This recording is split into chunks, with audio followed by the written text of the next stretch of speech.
Estamos en el diseño de pavimentos rígidos, ¿verdad? Para recapitular, habíamos quedado en que ustedes iban a darle una revisadita a la metodología y iban a intentar programar la ecuación de Ashton que tenemos para resolver este enunciado, ¿verdad? Ya se los voy a compartir. Y que yo les iba a dar unos 30 minutos, es muy rápido, para que ustedes lo solucionen, ¿verdad? En este cuatrimestre, más que nunca, yo necesito que ustedes desarrollen esta habilidad, porque ustedes tienen un proyecto basado en diseño de un pavimento flexible. Entonces necesito que desarrollen esta habilidad porque no está evaluada como tal como un examen. Eh, entonces, por favor, necesito que trabajen en esto, ¿verdad? Y ahorita vamos a ver la solución, que de hecho está ahí, pero necesito que ustedes lo desarrollen, ¿verdad? Entonces, con tiempo, vamos a dar una media hora para que ustedes lo trabajen. De aquí a ya son las 6:10, de aquí a las 6:40, lo vemos rápidamente, aclaramos consultas y seguimos adelante, ¿verdad? Necesito que lo entiendan, lo desarrollen y lo practiquen. Y posiblemente inclusive hagamos una práctica también para hacer en casa para que lo revisen. Me importa y me interesa mucho el diseño de PCA también, entonces también lo vamos a ver para que tengan las dos opciones. Entonces, adelante, yo me voy a quedar por aquí. De momento, este minuto que viene, voy a ir a tomarme una pastilla para el dolor de cabeza y ya ven, voy a estar aquí por aquello de las consultas. Profe, yo la tenía, bueno, creí que la tenía programada, pero me está dando error. Y bueno, me estoy guiando con lo que viene ahí en las siguientes diapositivas para, para analizar los datos. Tenía una consulta, pero Eh, ahora que entremos en eso. bueno, ya dimos media hora, que era lo que, para que ustedes practicaran realmente. Problemas que no podemos como esperar que terminar el problema todos porque ya tenemos más materia que ver, ¿verdad? Tenemos más que abarcar. Entonces vamos a ver. Ay, Dios, voy a poner esto de aquí. Mm, suene. Tenemos más, tenemos que avanzar, ¿verdad? Entonces vamos a ver la resolución, a explicarla, aclarar alguna duda y continuamos, ¿de acuerdo? Ok, primero, como paso número 1, teníamos que determinar la confiabilidad, ¿verdad? Eh, la confiabilidad, pues por el tipo de enunciado, ¿verdad? Que es una autopista interurbana nueva de primera importancia, podíamos dejarlo, digamos, a criterio. Ahí nosotros, pues, una autopista interurbana, como promedio tomamos el 90%, ¿verdad? Que se relaciona o se asocia directamente con el ZR de la tabla de 1,282 y una desviación estándar combinada, ¿verdad? Según Ashton 93 de 0,35. Entonces, este primer paso son los datos estadísticos, básicamente, ¿verdad? Que tenemos que determinar de inicio, ¿verdad? Como en la parte de pavimentos flexibles. Después tenemos que determinar el K, digamos, combinado de subrasante y base. Teníamos las dos fórmulas para el K como tal, ¿verdad? El K como tal, teníamos que para CBRs menores a 10 íbamos a utilizar esta fórmula de acá, ¿verdad? Entonces, introduciendo los datos o sustituyendo datos, ¿verdad? El CBR que nos dan es un CBR de 5, que nos da el K de 40 megapascales sobre metro, ¿verdad? Que aproximadamente son 147 PSI, ¿verdad? Aproximadamente haciendo la conversión. Y el índice de servicio, ¿verdad? O más bien, primero era el índice de servicio, ¿verdad? El paso 2 era un pavimento rígido, entonces empezamos con 4,5 de nivel de servicio inicial. Y era un camino de importancia, entonces el final era 2,5, ¿verdad? Ya aquí igual, esto era muy rápido porque ya habíamos dicho que inclusive el dato era 2, ¿verdad? Ya como por default. Eh, Y después, bueno, íbamos a sacar este cálculo de acá para obtener el K combinado, ¿verdad? Entonces, aquí es donde yo les decía que vamos a tener dos escenarios diferentes y los vamos a analizar. Un escenario con una base granular no tratada de 15 centímetros, como lo hablamos la semana pasada, y un escenario con una base estabilizada también de 15 centímetros, ¿verdad? Entonces, para 40 megapascales sobre metro o 147 psi, teníamos un módulo combinado para 15 centímetros de 49 megapascales sobre metro o 180 psi. Para una base granular no tratada y para una base estabilizada, 130 megapascales y 500 psi. Vean que es bastante más, ¿verdad? El módulo K es bastante más alto cuando tenemos bases semirrígidas. Aquí tenemos entonces el módulo tal cual, ¿verdad? El directo, el de la subrasante. Tenemos el módulo combinado para una base granular y tenemos el módulo combinado para una base estabilizada. Posteriormente íbamos al punto 5, que era el módulo de rotura. Como no tenemos información del módulo de rotura, como habíamos dicho, ¿verdad? No tenemos la falla de la viga, etcétera. Íbamos a tomar un nivel NT3 de 4,2 megapascales, ¿verdad? Como mínimo. Esto equivale a más o menos 609 PSI, ¿verdad? Aquí les voy poniendo como la unidad en el sistema internacional y la unidad en el sistema inglés, ¿verdad? Luego el 6, el coeficiente de transferencia de carga, y vamos a tener juntas con pasadores y una losa confinada, ¿verdad? Entonces vamos a usar el 2,7, ¿verdad? Tenemos el escenario, digamos, donde mejor hay distribución de cargas porque tenemos las dos. Ok, el coeficiente de drenaje, vamos a ver en el enunciado, no recuerdo si eso estaba. Calidad de drenaje regular, sí, correcto. Tenía la duda de si estaba esa información. Calidad de drenaje regular y que llovía 107 días al año, ¿verdad? Esto es más de un 25% del tiempo en que la estructura puede estar expuesta a niveles de saturación, niveles de humedad, perdón, cercanos a la saturación. Entonces, nuestro coeficiente de drenaje iba a ser 0,9. Ok, aquí está, digamos, la fórmula donde vamos a evaluar con un K de 180 PSI, ¿verdad? Aquí hay un error, ¿verdad? Es PSI. Para obtener el valor con la base granular, ¿verdad? Entonces vamos a calcular en el paso 8 con la ecuación, vamos a meter todos los datos y a calcular el espesor de losa, ¿verdad? El espesor de losa que nosotros tendríamos para este valor de PSI y de K es de 24,5 centímetros, ¿verdad? Hacemos el cálculo para el valor de 500 PSI y vamos a tener un valor de espesor de losa de 23 centímetros de la ecuación, ¿verdad? Programada en Excel en este caso. Es 1,5 centímetros de diferencia del espesor de la losa de concreto, ¿verdad? Ustedes dirán, bueno, ¿cuánto es eso? Eso es mucho, es poquito. Entonces vamos a hacer un análisis con un tramo de carretera con ciertas dimensiones para ver cuál será más costoso, ¿verdad? Las soluciones son las siguientes. Es una losa de 24,5 centímetros con una base de 15 para la base granular y una losa de 23 centímetros con una base estabilizada de 15 centímetros. De acuerdo, que tenemos estas dos opciones. ¿Cuál aplicamos? Bueno, hay que hacer el análisis, como les digo, económico.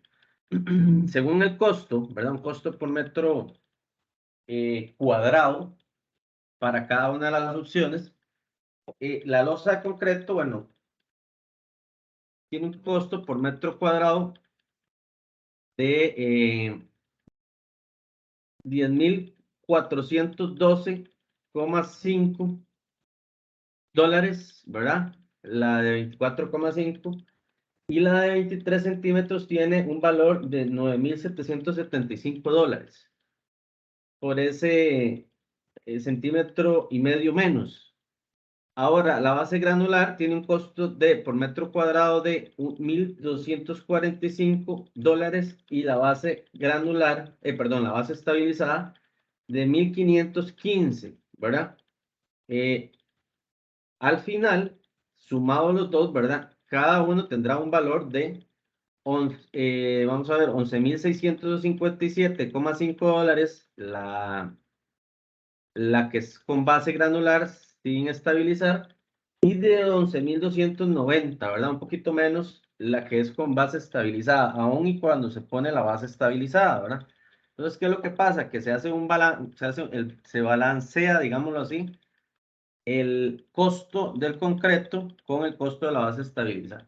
Ahora, si lo vemos así, tal vez no es tan representativo, pero si tomamos, por ejemplo, una vía de 4 carriles de 13,4 metros de ancho y 5 kilómetros, vean que tendríamos un costo con una base estabilizada de 756 millones de dólares, ¿verdad? Y un poquito más, 756.430.000 dólares, pero con la base granular tendríamos 781.052.500 dólares. Ahí sí se siente un poco más, ¿verdad? Porque estamos hablando de, aún cuando esos megaproyectos tienen un costo alto, pues estamos hablando ahí de 20 y resto de millones más de dólares, ¿verdad? Entonces es importante, digamos, ver ese análisis económico. Ahora, ese análisis económico, muchachos, recuerden que va más allá de los precios como tal de los materiales, sino que hay que hacer una investigación de dónde vienen, de dónde se tienen que acarrear, ¿verdad?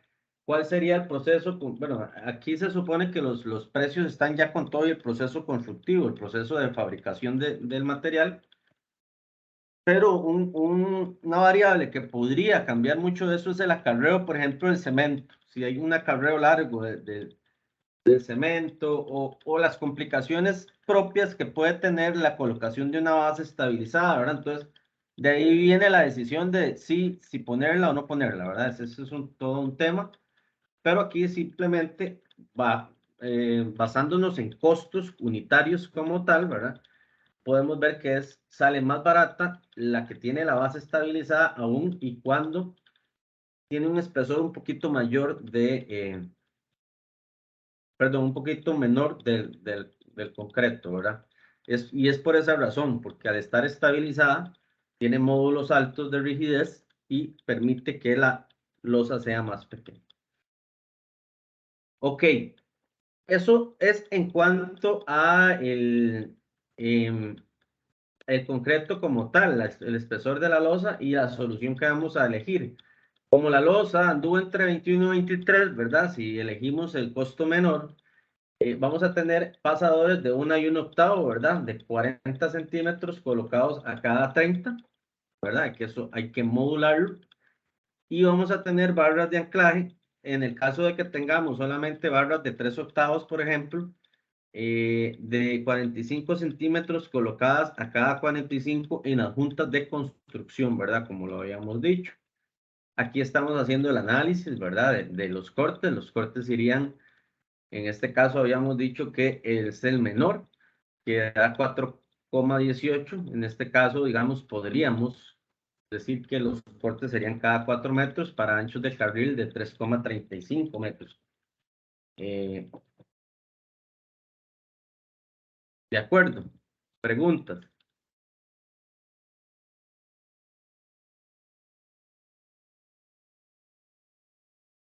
¿O alguna Profe, duda? para el módulo de reacción combinado, ¿siempre va a ser de 15 centímetros la base o la base estabilizada? Vamos a iniciar iterando con 15 centímetros y es lo que se recomienda.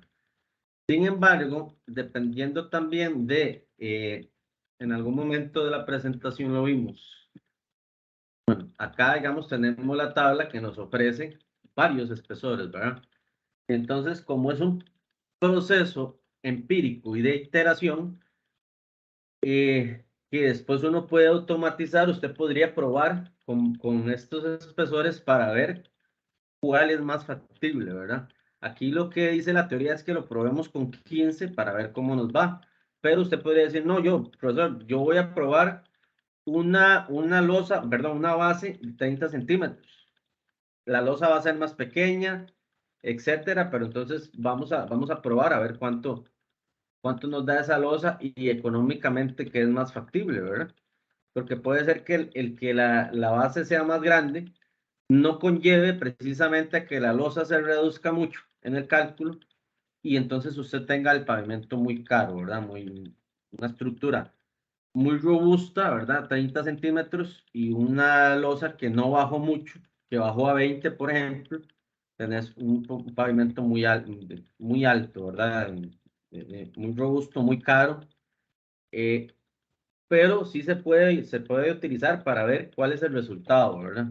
Y económicamente evaluarlo. A Profe, veces, ajá, entonces digamos, el espesor que usted pone ahí donde dice calculando, en ya donde está resuelto, usted tiene un espesor de 22.80, fue ahí, usted empezó en 15, digamos, y fue subiendo, fue así. no, no, esto funciona de la siguiente manera. Eh, digamos, la ecuación está, digamos, exactamente, está hecha para funcionar con 15 centímetros, ¿verdad? Con una losa de 15 centímetros, perdón, con una base de 15 centímetros. Si yo quiero cambiarla, yo lo que tengo es que lo que cambio, digamos, es que vamos a ver, recuerden que aquí no introducimos, como si lo hacemos en el diseño flexible, el espesor de la capa de abajo, sino que ¿dónde se refleja el espesor de la capa de abajo? Aquí, en el módulo de reacción combinado. Entonces, esto es lo que cambiría si yo uso un espesor diferente, ¿verdad? Por ejemplo, pongamos el ejemplo de que no haya sido 15 centímetros, sino que yo haya dicho, bueno, voy a usar 22,5 o 22. Entonces ya no sería 180, sino que yo en la fórmula metería 210. Entonces ya ahí implícitamente él me está leyendo de que mi base es mayor, de mayor tamaño, y me ofrece un resultado de losa, de espesor, ¿verdad? Entonces así, pero así es como interpreta la fórmula el espesor de la base, no como un número como tal.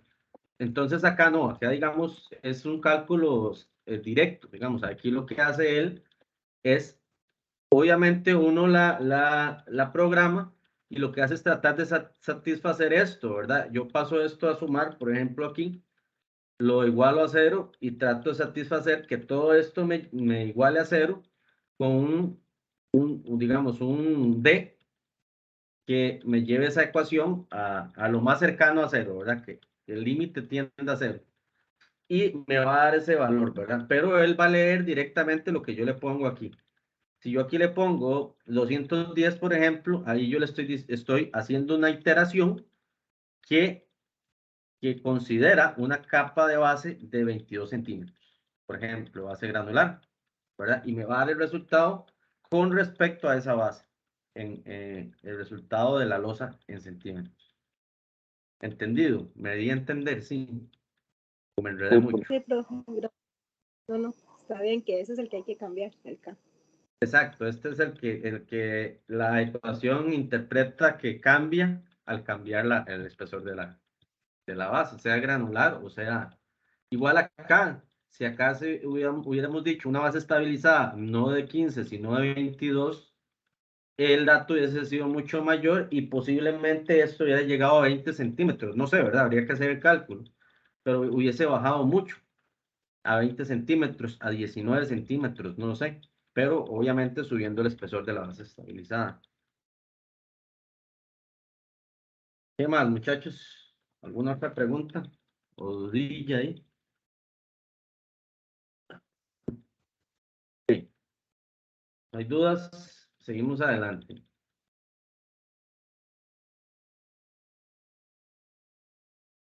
Ok, vamos a ver lo de la metodología PSA, que es una metodología de igual manera empírica, ¿verdad? Empírica.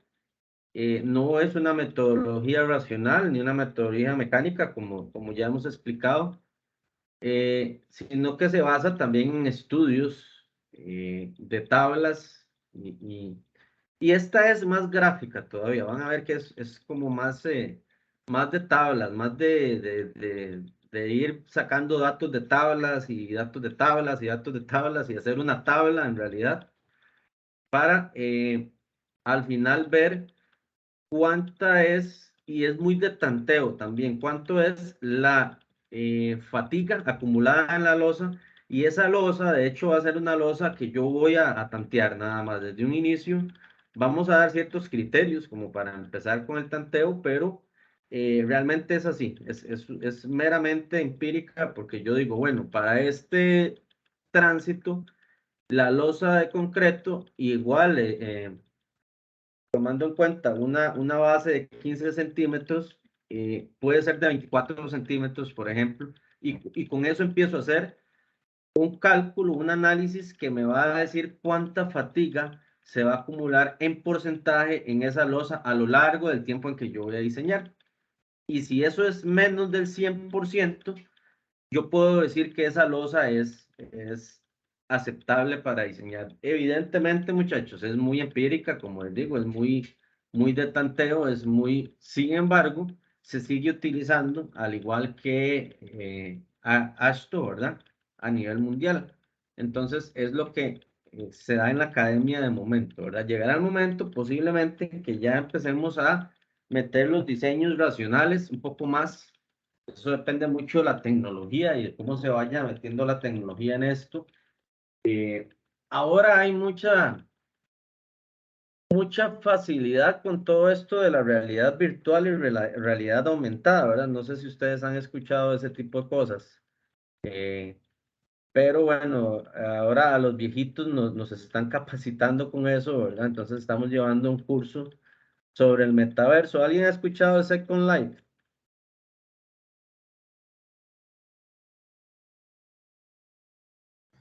Sí, sí lo he escuchado, profe. Ok, no me decepcionen, ¿verdad? Ustedes, jovenzazos. Ok, estamos viendo temas de metaverso, de Second Life, de cómo programar, por decirlo así, o animar ciertas cosas, ¿verdad? Entonces todo eso nos va a facilitar en algún momento, no sé si lejano o cercano, la explicación de muchos temas, ¿verdad? Y para mí, digamos, los temas de diseño racional pueden venir mucho por ese lado. Eh, es difícil, digamos, como romper paradigmas al principio, pero es interesante, digamos, todo lo que se puede hacer. Ahora con esto de la realidad aumentada, realidad virtual, que son dos cosas diferentes, de hecho. Eh, pero es más o menos para los que no conocen de Second Life y del metaverso, algo parecido a lo que hace Iron Man, ¿verdad? De agarrar aquí y jalar cosas y darle vuelta, y eso es realidad aumentada o realidad también virtual. Y el metaverso en Second Life es que, por ejemplo, nosotros tendríamos todos un avatar y estaríamos en un aula virtual totalmente, ¿verdad? Estaríamos como si estuviéramos en un aula presencial, nada más que cada quien con un avatar. Eso sí, siempre, por ejemplo, a nivel académico se mantienen ciertas normas, ¿verdad? O sea, ustedes no pueden dar ahí sin ropa, ¿verdad? O algo así. Tienen que cumplir códigos de vestimenta y todo, pero esto es todo un tema, ¿verdad? Es algo que uno ve muy lejano, pero a veces cuando ya lleva este tipo de cursos y todo, se da cuenta que no está tan lejos, ¿verdad? Que son cosas que no están tan lejos y es interesante, sinceramente es interesante porque eso le podría facilitar a uno algunas cosas, todavía no, todavía para ciertos temas de la humanidad y ciertas cosas es mucho más útil, ¿verdad? Por ejemplo, para alguien que estudia medicina, ¿verdad? Que no puede obviamente practicar en alguien vivo, o no puede ver un corazón normal latiendo ahí todo el tiempo, pues ver un corazón en realidad aumentada ahí, como late y como llegan las arterias y y en el flujo de la sangre, cómo van los glóbulos rojos y todo eso. Ese tipo de cosas es súper, digamos, para ese tipo de temas, ¿verdad? Que no son tan palpables, ¿verdad? Ustedes o sea, uno no abre una persona todos los días para ver cómo funciona. Ahí es como muy importante. O por ejemplo, una mecánica, que no es tan sencillo abrir un motor y ver cómo funciona, ¿verdad? Sino que usted ahí entran al motor y ven el funcionamiento, un motor de un camión, de un avión, lo que sea. Es muy interesante. Pero a nosotros nos podría aportar cosas también buenas. Bueno, cerrando paréntesis aquí con el tema del metaverso y de Second Life. La Portland Cement Association, PSA, fue fundada en 1916, ¿verdad? Un poquito de historia. Y es la principal organización, ¿verdad? Digamos que principal, dice ahí, ¿verdad? Porque eso decía el texto. Pero por allá hay asociaciones como hace ahí, ¿verdad? American Concrete Institute y otras que son muy grandes también sobre investigación. Y yo diría que inclusive el ACI es más robusto en cuanto a literatura.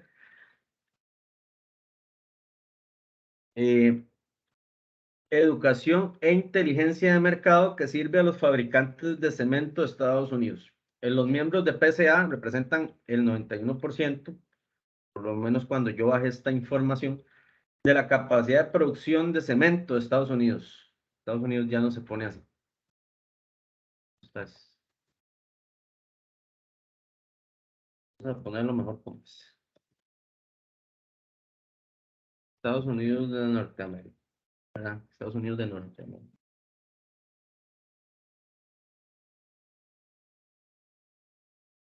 Con instalaciones en los 50 estados, PSA promueve la seguridad, la sostenibilidad y la innovación en todos los aspectos de la construcción. Fomenta la mejora continua en la fabricación y distribución de cemento y en general promueve el crecimiento económico y la inversión en infraestructura sólida. Entonces, ok, como les hablo un poco a la gente de materiales, que estoy dando ahora el curso de materiales, por cierto, me devolvieron que unos o 7 cuatrimestres, no sé. Les hablo que, bueno, el cemento, ¿verdad? Ustedes saben que después del agua es el elemento que más se usa en la construcción, ¿verdad? Para producir concreto, para producir morteros, para producir morteros de pega, repellos, acabados, etcétera. Digamos, el cemento como tal es el elemento más utilizado en la construcción a nivel mundial. Entonces, pues por supuesto es un mercado muy grande, ¿verdad? Es un mercado muy grande que abarcar. Sin embargo, pues no es fácil producir cemento, ¿verdad? Ya ustedes tal vez allá por materiales o no sé, han visto la fabricación del cemento, cómo se hace, y no es sencillo, ¿verdad? Producir cemento es complicado. De ahí que haya tal vez no monopolios, pero sí una oligarquía de ciertas empresas a nivel mundial, que son las que más producen cemento, ¿verdad? Por ejemplo, nosotros tenemos dos empresas muy grandes y tenemos por ahí una tercera empresa que son los productores de cemento, ¿verdad? En el país, que son Cemex y, y Holcim, ¿verdad? Holcim de nacimiento suizo en su momento, ¿verdad? Y ahora Holcim Lafarge, que es una sociedad ya con algunas otras personas italianas, creo, y Cemex, que es mexicano, ¿verdad? Y por ahí Fortaleza. Lo que pasa es que Fortaleza, el tema de Fortaleza es que Fortaleza entiendo que compra el clinker, o sea, no lo hace como tal, entonces eso la deja un poco en desventaja, digamos, con respecto a los otros productores, que sí fabrican su propio clinker, ¿verdad? ¿A qué voy con todo esto? Bueno, estas empresas, o estas, sí, estas empresas, estas multinacionales, forman sociedades o forman, digamos, instituciones de este tipo para promover el uso del material, aunque ya, digamos, el uso del cemento ya está por demás decir que se pueda promover, porque es que es de uso obligatorio, ¿verdad? Prácticamente, pero dentro de eso también está la parte de investigación, cada país o muchos de los países tienen un instituto de cemento y concreto, ¿verdad? Un ISIC, por ejemplo, el ISIC de aquí de Costa Rica, el MISIT de México, por ahí está, se me da ahorita cómo se llama, de Colombia, bueno, tienen gente que se dedica a la investigación. Bueno, parte de esta investigación de PCA, de Portland Cement Association, fue generar una guía empírica también en su momento, que es lo que vamos a ver, ¿verdad? Ok. Principios fundamentales de la metodología. En realidad no es muy diferente a lo que se busca cuando se diseña mediante ASTO, porque al final de cuentas ASTO lo que, lo que forma o lo que hace es una ecuación, una serie de ecuaciones para llegar a un fin, ¿verdad? A un elemento. Con la diferencia de que esta metodología es un poco más de tablas y de ir construyendo una tablita, ¿verdad? Que nos va a decir mediante algunos nomogramas, esta sí va a ser más gráfica todavía, cuánto es, como les digo, el daño por fatiga y el daño por erosión que yo tengo en mi losa y saber si está su espesor adecuado o no, ¿verdad? Algunos principios fundamentales, bueno, que no hemos visto en las otras metodologías, pero que también son importantes, pero no lo vamos a ver dos veces, ¿verdad? Entonces lo dejo como para acá. Ya no vamos aterrizando diseño, vamos aterrizando modulación, entonces lo vamos dejando para acá. Es que tenemos varios tipos de pavimentos, ¿verdad? De pavimentos de concreto y varios tipos de losas de concreto y varios tipos de concreto según su refuerzo estructural, ¿verdad? Entonces tenemos las losas de pavimento de concreto simple que se construyen sin acero refuerzo, sin varillas de transferencia, ¿verdad? Recuerden que en un momento de la semana pasada donde hablamos, yo dije que en algunos casos no se usan los pasadores. ¿Por qué? Porque las losas tienen un dimensionamiento muy pequeño. O sea, por ejemplo, si una losa tradicional de más bien un carril, ¿verdad? Yo necesito definitivamente necesito una tabla. Si un carril es de 3,5 metros, ¿verdad? Como ya lo hemos visto, ¿verdad? Nominalmente, ¿no? 305, 365. Aquí nosotros buscaríamos hacer cortes, no sé, cada 4 metros, ¿verdad? Eso sería lo normal. Las losas cortas posiblemente van a ir cortadas también aquí, ¿verdad? Entonces se van a convertir en losas de ya no 3,5, sino de 1,75 y los cortes posiblemente vayan a cada 1,75. O sea, serían lositas cuadradas pequeñitas que van a o no van a requerir el uso de elementos de transferencia de carga. ¿Por qué? Por dos principios fundamentales. Ok, vean que si ustedes lo ven geométricamente hablando, la cantidad de cortes que tiene esto con respecto a lo que teníamos al principio, en longitud es mucho más, ¿verdad? Entonces, si ustedes multiplican esa longitud por un espesor, el área de contacto de las losas es mucho mayor. ¿De acuerdo? ¿Estamos de acuerdo con eso? Sí, con ese razonamiento. El área de contacto entre losas, que son ya más cortas, es mucho mayor, ¿verdad? Y como la losa, recuerdan que llevaba un corte y después hacía esto hacia abajo, el área, esta área de acá, de trabazón entre losas, es mucho mayor.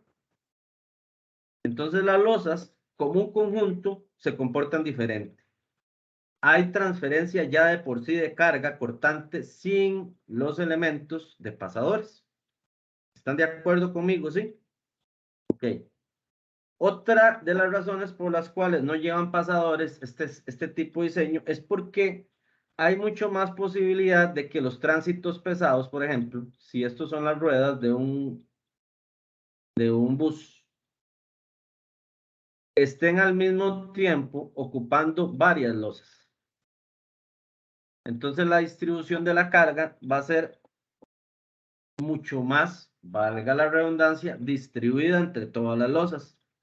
Así que no vamos a requerir que en un momento una esté sosteniendo todo el vehículo y un momento después la otra pase a sostener todo el vehículo, ¿verdad? Van a estar todas funcionando como al mismo tiempo. Esos son dos principios fundamentales por los cuales existen los pavimentos simples, ¿verdad?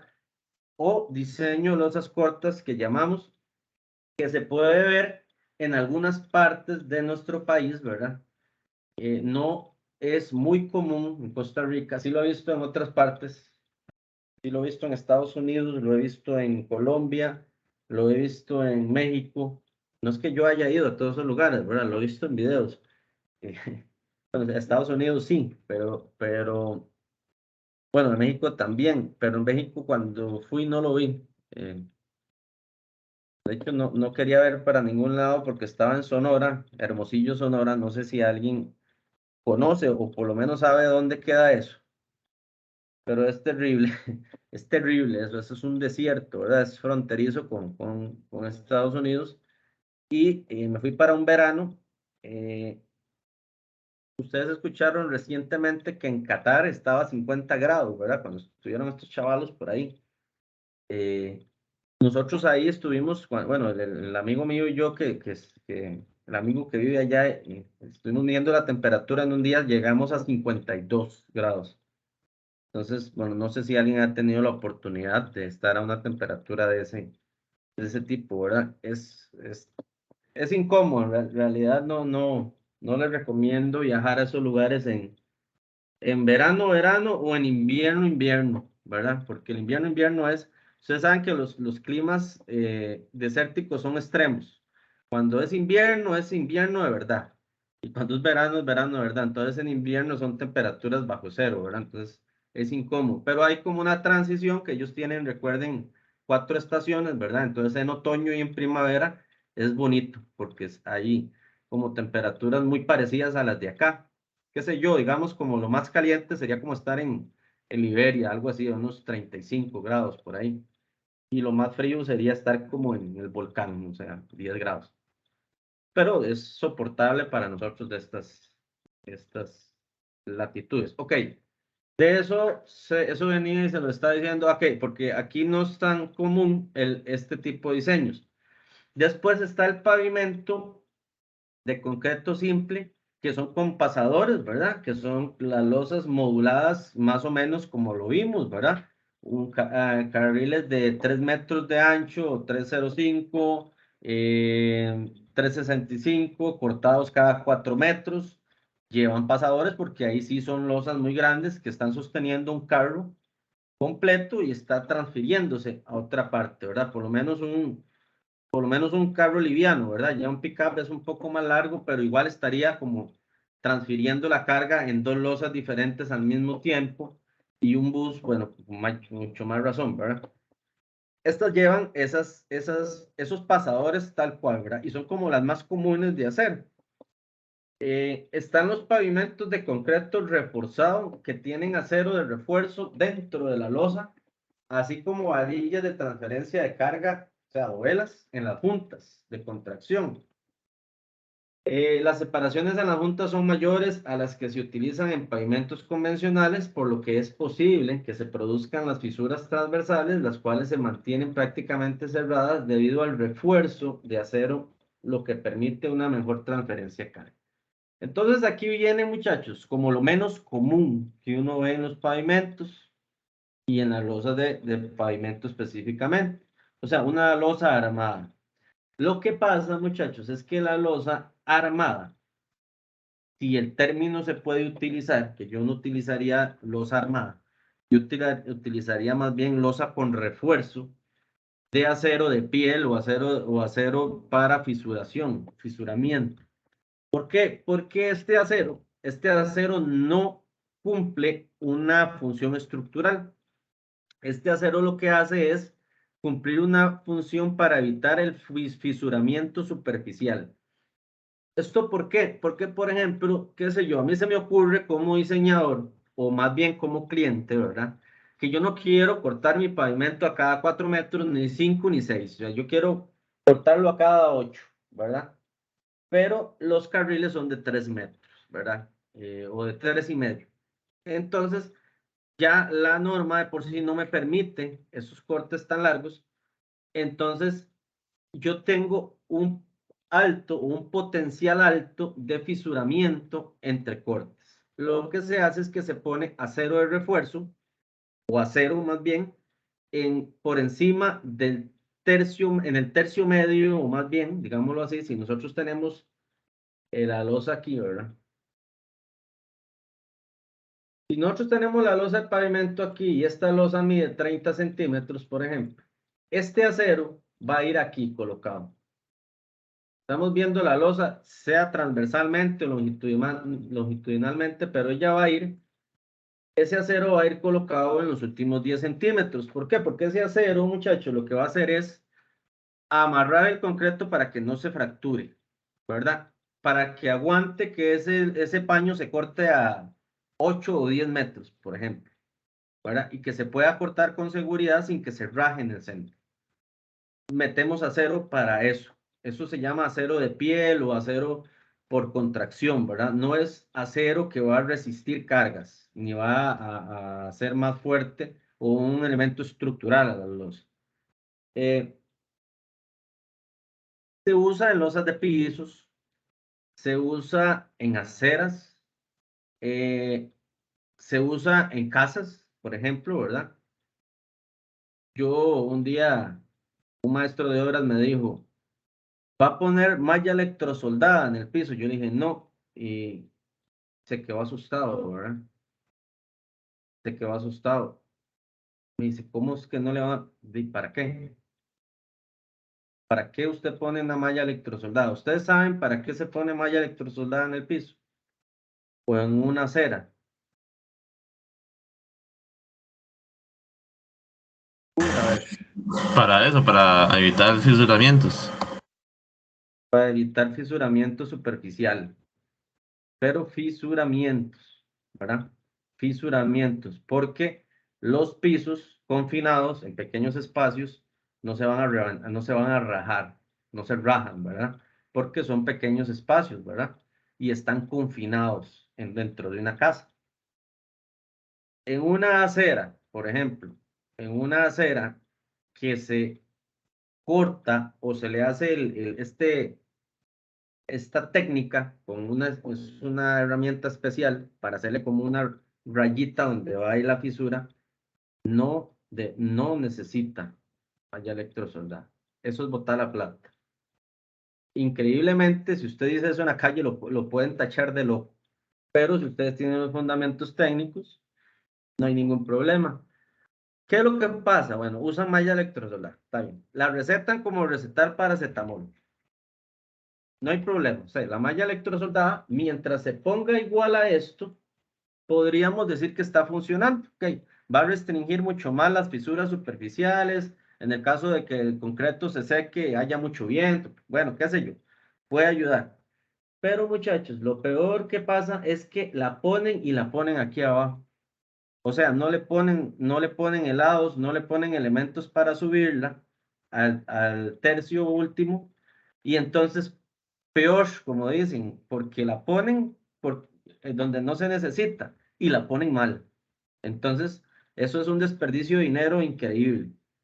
Yo he visto, digamos, gente soldando no, colando, parados encima de la malla y la malla en el puro piso y el concreto encima de la malla, ¿verdad?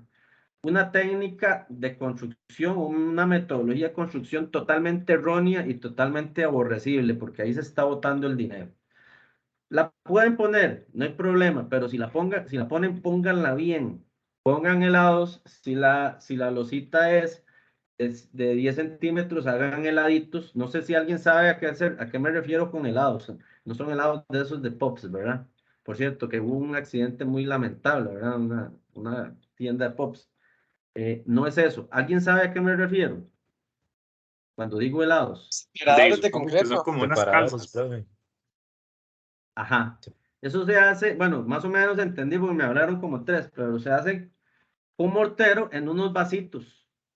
de tomar fresco, ¿verdad? Los vasitos desechables. Y entonces, para los que no los conocen, ¿verdad? Esto va a quedar como así. Lo hacemos en tercera dimensión, esto de concreto. Y de aquí van a salir dos alambritos, ¿verdad? Que se meten para amarrar la malla, ¿verdad? Entonces eso se amarra a la malla, se le da vuelta.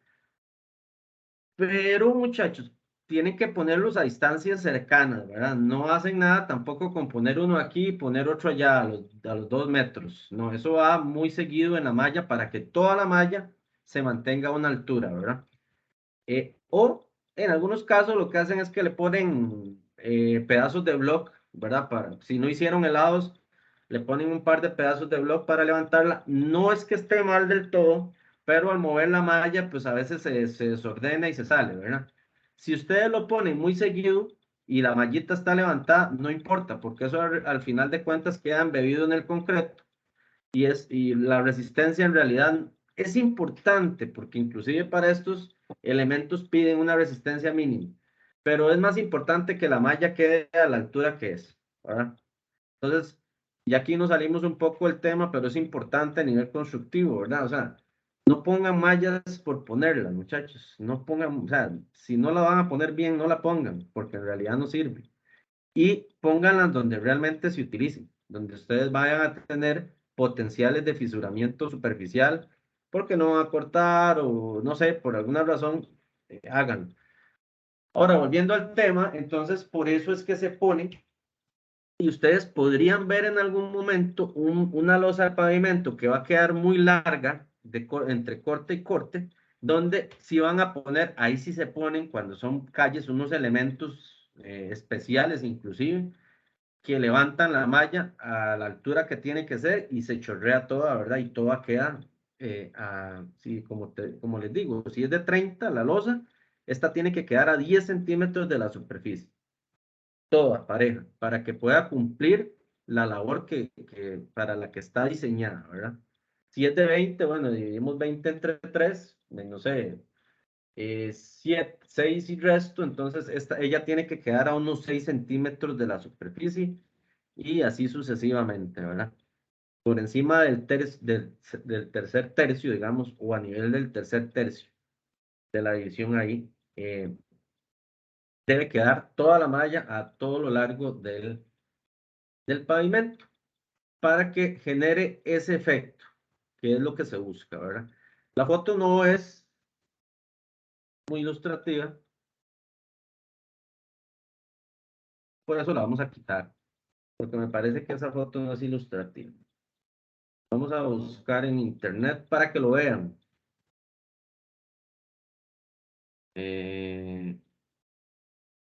Losas con refuerzo.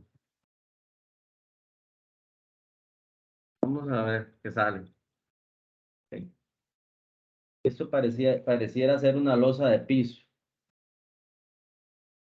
Es otra cosa. Bueno, aquí. No, esto pareciera ser una fundación. Pues no se ve.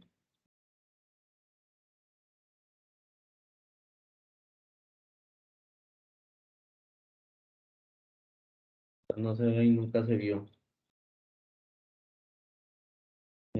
Sí, de losas de pavimento.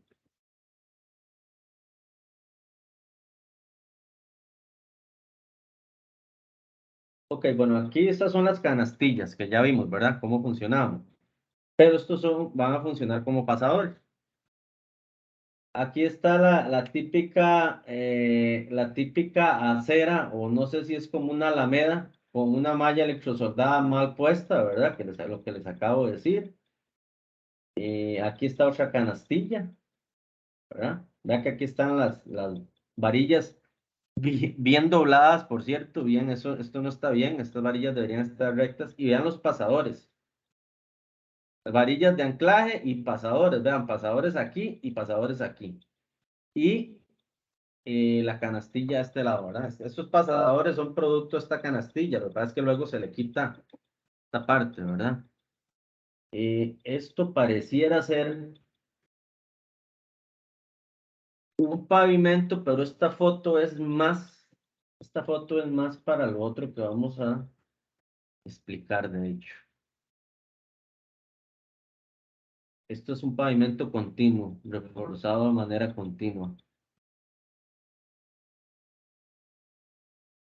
Sería ver esto, muchachos, nada más que con cortes a cada cierta distancia, ¿verdad? Vamos a insertar esa foto.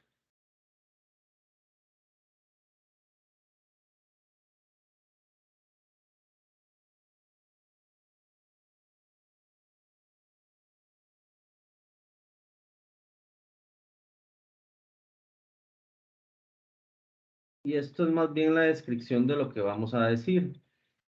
Ok, entonces, entendido ese concepto, dice que los pavimentos de refuerzo continuo se construyen sin juntas de contracción, o sea, no hay cortes, no hay cortes. Por tener una alta y continua cantidad de acero de refuerzo en dirección longitudinal. Es la foto que estamos viendo, la que nos encontramos. Estos pavimentos desarrollan fisuras transversales e intervalos relativamente cortos, pero debido al acero de refuerzo, o sea, lo que quiere decir el texto es que la fisura se hace, no es que la fisura no se genera, la fisura se hace. Lo que pasa es que al estar tan constringido por el acero, tan restringido, no se abre, o sea, no se visualiza, no se ve, y por ende no tenemos filtraciones, no tenemos problemas por fisuración. Se desarrollan fisuras transversales en intervalos relativamente cortos, pero debido al acero refuerzo producen un alto grado de transferencia de carga en las caras de las fisuras, ¿verdad? Entonces, no se abre, que es lo que, perdón porque no se lo había puesto en modo presentación. Entonces es esto, muchachos, básicamente es esto, a lo longitudinalmente, vean que esto es como un túnel, pareciera, y aquí se va a chorrear, no sé si uno de los carriles, me parece que ya el otro carril está chorreado. Aquí queda la junta. De hecho, vean que si ustedes ponen atención, muchachos, aquí tenemos los elementos de amarre de las losas. Veanlas aquí, las varillas salidas para los elementos, digamos, de amarre de las dos losas, ¿verdad? Y por encima de esto van las varillas longitudinales, un armado total de acero, ¿verdad? Pero, repito, aún siendo tan lleno de acero esta losa, ese acero no es estructural. Puede ser que ayude de alguna manera en los esfuerzos cortantes y los esfuerzos de flexión del concreto, pero su intención no es hacer una armadura para una losa que funcione estructuralmente con acero armado, sino es para restringir los cortes solamente y restringir el fisuramiento que se va a dar en la superficie y a todo lo largo de la losa. ¿De acuerdo? Ok, si estamos de acuerdo, vamos a seguir. Según PSA, ok, démonos un receso, 15 minutos, igual, y regresamos. Bueno, no sé si hasta aquí hay alguna consulta, pregunta. ¿Pudieron subir el trabajo los compañeros? Ok, vamos a receso y regresamos 7:45 nuevamente. Y entonces, en resumen, tenemos que lo que por lo menos recomienda PCA es que en pavimentos de concreto simple no exceder los 4,5 metros. Aunque como ya les dije, normalmente las losas cortas son más pequeñas que eso. Podemos tener de 1,5 metros, 2 metros, cuando mucho, para que cumplan su función, ¿verdad? Como les hice el diagramita aquel, ya ando buscando tablets, porque yo necesito una tablet, pero urgentemente. El espaciamiento entre juntas no debe exceder en 4,5 para las losas que tengan un buen comportamiento. En pavimentos con dovelas, la losa no debe exceder más a 6, ¿verdad? Ahí nos coincide con la Ashton 93. Y en pavimentos reforzados, aunque sean reforzados, ¿verdad? Las losas no deben ser mayores a 12 metros. En pavimentos reforzados y en pavimentos continuos no vamos a tener cortes, ¿verdad? Como ya lo vimos. Ok, otro elemento importante para los pavimentos, bueno, dentro de este diseño, es también, digamos, la transferencia de cargas con respecto a el hombro o al confinamiento, ¿verdad? Perdón, de la losa, al igual que la metodología anterior. Vean que, por ejemplo, acá, esta es la división o el límite entre la losa de concreto y el hombro de concreto, o el espaldón, o la berma, ¿verdad? Como llamen. Cosa de la cual carecemos en muchas de nuestras carreteras, ¿verdad? Por ejemplo, ¿cuál es un lugar que ha sido muy criticado porque no tiene espaldones de concreto? Que de hecho han habido accidentes graves por esta razón.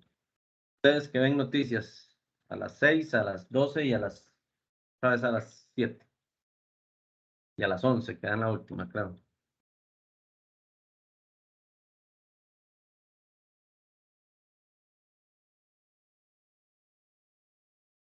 Ruta 32, tal vez, profe. ¿Otra vez? Di casos tal vez como de la ruta 32. Sí, puede ser. Hay una ruta muy importante, una de las más importantes a nivel nacional, que en su momento pasó de ser de 3 carriles a, no, más bien, de 2 carriles con un espaldón a 3, ¿verdad? Por la cantidad de tránsito. Entonces se perdió el espaldón. Tal vez como Es entre la Uruca, por esos lados, que tenía un espaldón y lo removieron hasta llegar allá por el Castella.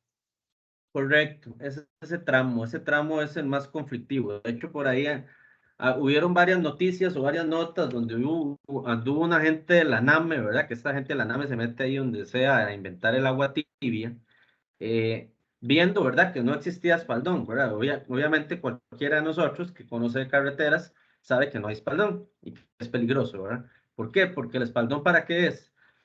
Fundamentalmente tiene una función de seguridad, ¿verdad? Tanto para maniobrar como para si usted se vara, si usted se queda varado en carretera, tener dónde meterse, ¿verdad? Tener dónde ahí hacer lo que tenga que hacer y que lo atiendan. O para maniobrar en el caso de que algo pase, ¿verdad? En carretera, ¿verdad? Y usted tenga que maniobrar. Si no tiene espaldón y lo que hay no es una cuneta ahí como de 1,5 metros de hondo o 2 metros, es un accidente fijo y un accidente grave. Entonces, por ahí estuvieron hablando de que no había espaldón y que habían árboles grandes y todo, ¿verdad? O sea, llevan a alguien de la NAME para que diga eso. No sé si alguien trabaja en el ANAME aquí. Yo creo que cuando hablamos al principio nadie dijo nada, ¿verdad? Entonces, pero la ANAME tiene sus cosas muy buenas, pero en algunas cosas lo que hace es inventar agua tibia y realmente no es vinculante. No es vinculante, me refiero a que no se le saca el provecho que se le tiene que sacar con respecto al presupuesto que se le da, que es un presupuesto enorme, con respecto al PIB inclusive. Ok, entonces esa sección de carretera no tiene espaldón. Eso es un paréntesis para hablar de seguridad. Ahora, volviendo al tema estructural, el espaldón es el que nos va a dar el confinamiento y esto se va a ver reflejado en las tablas de PCA que nos van a decir, bueno, entonces, ¿cuál va a ser la fatiga acumulada? Si tiene o no tiene espaldón, porque eso van a haber varias tablas que van a considerar varios escenarios, ¿de acuerdo? Entonces, ese es como el espaldón que debería tener, según, bueno, ya esto es un asunto de planificación vial y de diseño, tiene que tener un, ¿verdad? Para que sea también seguro, ¿no? Si no, no es seguro, ese ancho mínimo debería ser al menos, si mal no recuerdo, alguien recuerda, digamos, de cuánto debe ser esa distancia, ese ancho.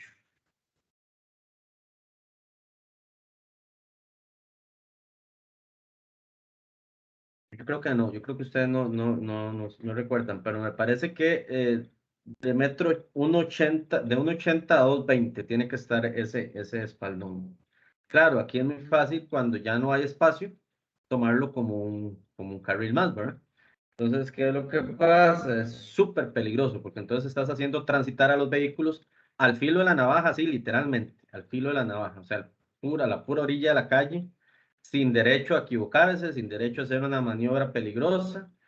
Y por ahí, inclusive dentro de una nota, ¿verdad? De las que estaban dando, fue que se mató bueno, se accidentó y murió un médico, ¿verdad? Un doctor en medicina, y eso fue parte de la nota, ¿verdad? Chocó contra un árbol ahí. Entonces la familia está demandando al Estado con toda la razón, ¿verdad? Con toda la razón, porque el Estado tiene que ser el garante de darnos seguridad en nuestras carreteras, cosa que no sucede en muchas partes. Y que esperamos que cambie, ¿verdad? Así como estamos viendo vientos de cambio, y yo los veo, no sé, ustedes tendrán su criterio, esperemos que muchas de estas cosas vayan cambiando. De hecho, ya hasta ahí me hizo gracia, porque es simplemente ¿cómo dicen? Cuando alguien dice algo y después se vuelve viral y ya es incontenible. Bueno, por ahí inclusive un referéndum para que haya reelección, ¿verdad? Reelección directa, como en Estados Unidos, por ejemplo, que si el presidente es bueno, sigue. ¿Qué sentido tiene para ustedes, muchachos, que un presidente que fue bueno hace 20 años se reelija hoy? No tiene sentido, ¿verdad? Ya ha pasado mucho tiempo, la condición es diferente, etcétera, pero que sea una reelección y el pueblo vea que hizo un buen trabajo y lo reelija seguido, eso sí tiene mucho sentido. Entonces, por ahí hasta una imagen vi que obviamente eso empieza como eso, pero podría ir más allá. Obviamente necesitamos más tiempo para valorar el trabajo del gobierno. Estamos muy empezando. Sin embargo, lo que han hecho hasta el momento para mí está muy bien. O sea, son cosas que nunca había visto en mi vida. Realmente un presidente que se le pare a la prensa como lo ha hecho este chaval, yo nunca lo había visto. Todas las administraciones le han tenido miedo a la prensa, específicamente a La Nación y a Canal 7, así con nombres y apellidos. Ok, les había dicho, no estoy siendo muy político, ¿verdad? Espero que no. Yo realmente inclusive no tengo partido político, nunca lo he tenido.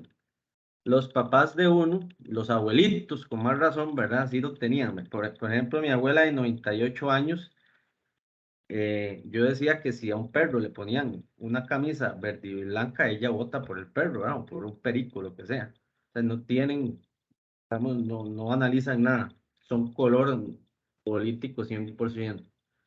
Pero ya estas personas van desapareciendo, ya van pasando. Les habíamos hablado yo les había comentado que íbamos a ver un poquito de la parte de base estabilizada. Ok, la base estabilizada, ¿cómo se hace una base estabilizada?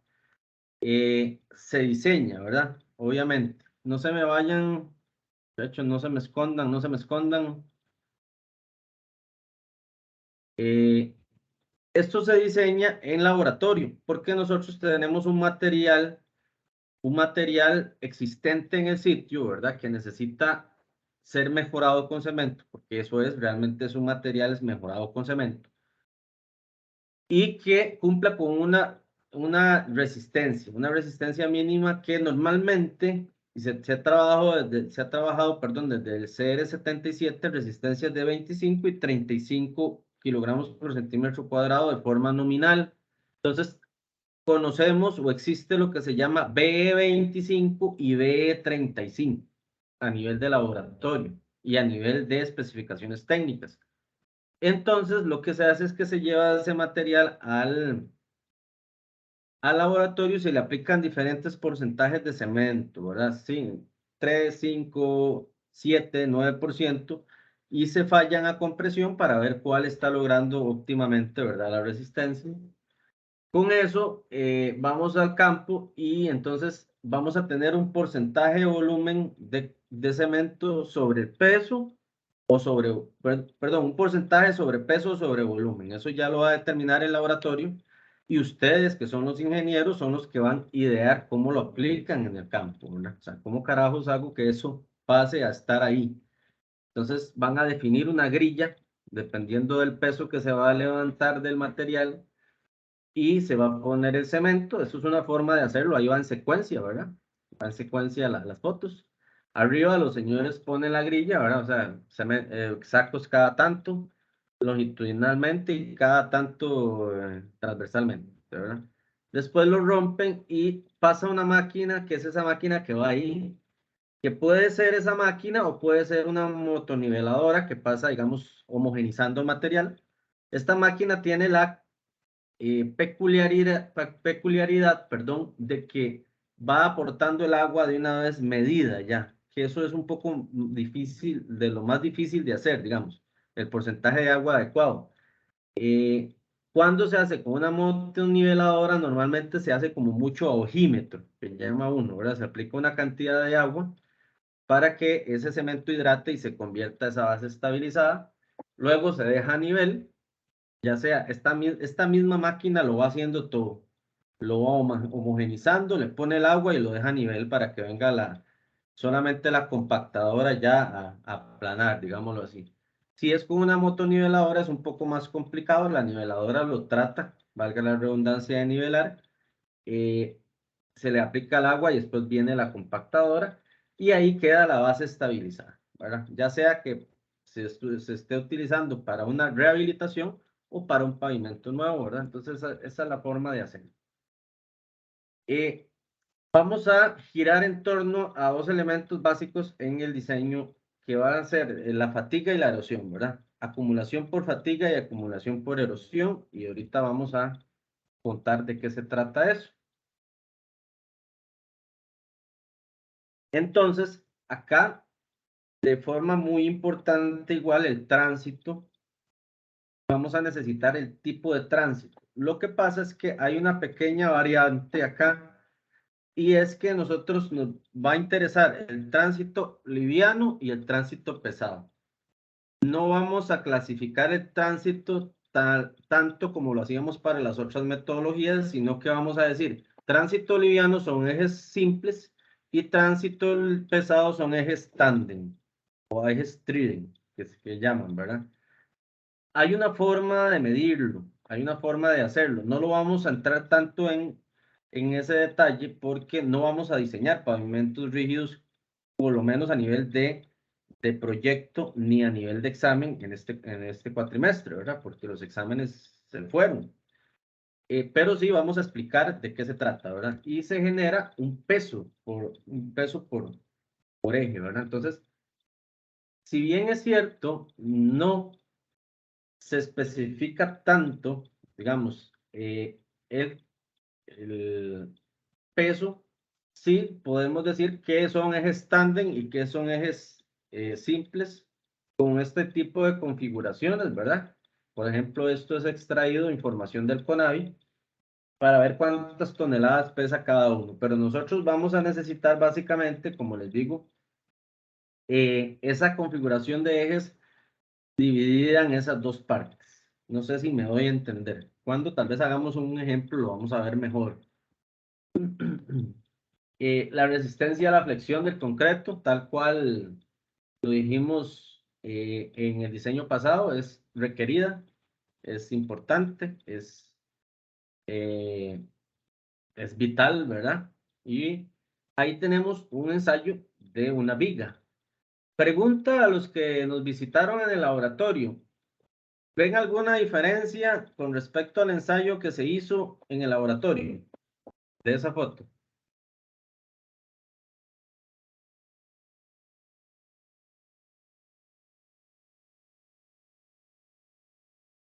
Los que fueron bastante observadores y de hecho trabajaron en el informe, tienen que... Profe, bueno, yo estoy un poco lejos, pero me parece que la veo que está sentada con unos rodillos abajo. Sí, pero eso es igual. Profe, bueno, sí, yo también estaba largo. Ahí lo que vi era como que él la tenía ajustada con algo y bueno, como que estaba la calzaba con algo para que no se moviera. Por lo No junto, es como la diferencia significativa. Profe, ahí en la parte superior, bueno, lo que yo fue que estaba, bueno, donde se ejercía la presión era en 2 puntos, no en 1. Correcto. Esta es una viga fallada a medios, así se llama, y lo que nosotros vimos fue una falla de una viga fallada a tercios medios, con 2 puntos de apoyo arriba. Entonces es un ensayo diferente. Por eso pongo la foto, porque me gusta que hagan como la observación y la diferencia. Nosotros los módulos de ruptura los calculamos con vigas falladas a tercios. Este tipo de ensayos se hacen y funcionan y se toman para eso, pero es otra designación de norma, digámoslo así. Y es obviamente otra ecuación para calcular el módulo de rotura, ¿verdad? De rotura. Ok, la capacidad de soporte de la subrasante o de la subbase, el módulo K, es importante aquí también, y aquí lo vamos a tener. Ya no tanto cómo se calcula, sino yo se los voy como a decir, bueno, es este, y con este vamos a trabajar las tablas. Aquí hay una correlación aproximada entre la clasificación del suelo y sus características para diseño. Es muy aproximada porque vean que tenemos la clasificación unificada SUX de suelos unificados. Tenemos la clasificación, o más bien la clasificación o el sistema unificado de clasificación de suelos, para ser más correcto con la definición. Y la clasificación ASTO, que nos dice que dependiendo de ciertos suelos, que ya ustedes lo vieron, ¿verdad? Ese tipo de suelos para bases y subbases, así vamos a tener valores de resistencia, módulos de reacción de la subrasante en megapascales sobre metro, módulos de reacción de la subrasante en kilogramos por centímetro cúbico, y valores de soporte en PSI y hasta el CBR. Lo que pasa es que es muy aproximado, ¿verdad? Porque imagínense, perdón, que del A7-5 y A7-6 pueden tener varios valores de CBR que son muy, muy amplios, ¿verdad? Desde el 2 hasta el 15 casi. Entonces es meramente como una ilustración del tipo de suelo y lo que podríamos esperar en un rango amplio de él, ¿verdad? El periodo de diseño, muchachos, dice así, voy a leerlo así textualmente. El periodo de diseño se considera como el periodo de análisis del tránsito. Ojo, diferencia entre el periodo de diseño y la vida útil. Se los digo varias veces en el curso. El periodo de diseño es el periodo para el cual yo estoy diseñando, para el cual yo estoy diciendo que esa carretera va a durar. La vida útil real de la estructura va a depender del mantenimiento que se le dé. Si es un mantenimiento nulo, posiblemente yo no llegue a los 20 años que estoy, digamos, tomando en cuenta. Si es un mantenimiento muy bueno, posiblemente pueda pasar de ahí. Vamos a verlo cuando cuando lleguemos al otro tema después de este, que es mantenimiento de pavimentos, de rutas. Vamos a ver la curva de deterioro y vamos a ver un poquito de mantenimientos rutinarios, mantenimientos preventivos, mantenimientos reactivos, proactivos, etc.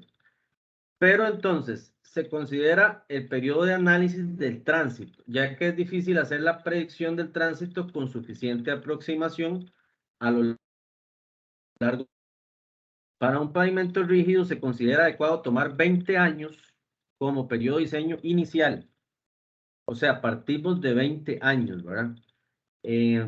Por lo que el que elija, perdón, incide directamente en los espesores. Obvio, ¿verdad? Si yo elijo no 20, sino 40, pues mi espesor posiblemente requerido sea mucho mayor, al igual que pavimentos flexibles. Ya que esto determina cuántos vehículos tendrán que circular sobre el pavimento en ese lapso. El seleccionar el periodo de diseño en un pavimento es función del tipo de carretera, nivel de tránsito, análisis económico y servicio que presta. Entonces, en esto del tránsito ya lo hemos conversado varias veces también. Es muy impredecible predecir, o sea, es complicado predecir. Sin embargo, hay metodologías que lo que buscan es acercarse, ¿verdad? A proyectar tránsitos futuros con un tránsito actual, ¿verdad? basados en crecimientos industriales, crecimientos comerciales, crecimientos urbanísticos, etc. Y del mismo parque vehicular, ¿verdad? El crecimiento que se proyecta en el mismo parque vehicular, ahí podemos proyectar y decir, bueno, ok, vamos a estar en el año 20, no con 10 millones de ejes equivalentes, sino no sé cuántos. Y al final de cuentas no nos interesa tanto cuánto esté pasando en ese momento, sino cuánto va a pasar de aquí a los 20 años. ¿Cuántas repeticiones de ejes equivalentes vamos a tener sobre ese pavimento? ¿Cuántos millones de veces va a pasar el eje de 80 kilonewton por un punto? Así es como, ese es el parámetro de inicio para diseñar. El tránsito, las características principales del tránsito que se relacionan con el diseño de pavimentos rígidos son el número de pasadas de ejes y la importancia de la carga, ¿verdad? Entonces, obviamente, acá vamos a tener el peso como tal de los ejes. En los diseños anteriores, ¿qué teníamos? Teníamos un eje equivalente, convertíamos todo en eje equivalente para facilidad de diseño y facilidad de cálculo. Aquí vamos a tomar los ejes, el peso como tal, ¿verdad? De cada eje, basados en información un poco más específica. Ya esto requiere información de, por ejemplo, estaciones de pesaje o este tipo de cosas, ¿verdad? Que nos indiquen qué es lo que está, y contadores también, ¿verdad? Automáticos, que nos indiquen los pesos de los ejes y la cantidad de repeticiones. Ok. Lo mismo aplica para acá, digamos, los conteos de TPD, tránsito promedio diario, tránsito promedio diario convertido en tránsito promedio diario anual, y las cargas por cada eje de los vehículos livianos y pesados. PCA nos da una tablita para asignar valores de proyección dependiendo de la cantidad de años, donde toma en cuenta 20 y 40 solamente. ¿Verdad? Entonces, si la tasa de crecimiento está dentro de esos parámetros de ahí, ¿verdad? 1%, 1.5, 2, 2,5% anuales, vamos a utilizar factores de proyección de 1.1, 1.2, 1.2, 1.3 para 20 años. Y los que están ahí para 40. Lo que está en el medio se hace una interpolación, ¿verdad? Lineal. ¿De acuerdo? Ok. También, muchachos, acá vamos a considerar y a tomar en cuenta las correcciones por cantidad de carriles, porque pasa la misma situación, ¿verdad? Si tenemos varios carriles, debemos elegir un porcentaje al que vamos a asignarle al carril más importante para diseñar y para no sobrediseñar nuestra carretera. Entonces, acá la única diferencia es que lo que vamos a usar es el tránsito promedio diario en una dirección en miles, ¿verdad? Entonces, si yo tengo un tránsito promedio diario a lo largo de 6 meses, no sé, en una dirección, entonces yo lo tomo por acá, por ejemplo, 10,000, ¿verdad? Que están poniendo acá. Y si tengo 2 carriles en una dirección, hago el trazo y genero un porcentaje de ese tránsito para aplicarle al carril de diseño. Si tengo 3 carriles, ¿verdad? Entonces hago lo mismo. Y vean que entonces la metodología académicamente para nosotros nos restringe a 3 carriles. Pero de ahí podemos sacar, si tenemos 3 carriles, por ejemplo, para el mismo 10,000, tendríamos como un 65%, ¿verdad? Que estaría, o que más o menos estamos calculando, se va a concentrar en ese carril exterior, ese carril derecho de tránsito pesado, ¿verdad? Y por eso vamos a usar ese porcentaje. Ok, los factores de seguridad, como cualquier otra cosa, ¿verdad? En ingeniería, nosotros vamos a usar factores de seguridad porque siempre los datos que obtenemos y recabamos no son 100% exactos, ¿verdad? No son como datos de un laboratorio o datos matemáticos exactos. Siempre hay una variabilidad estadística en nuestros datos y tenemos que tener factores de seguridad.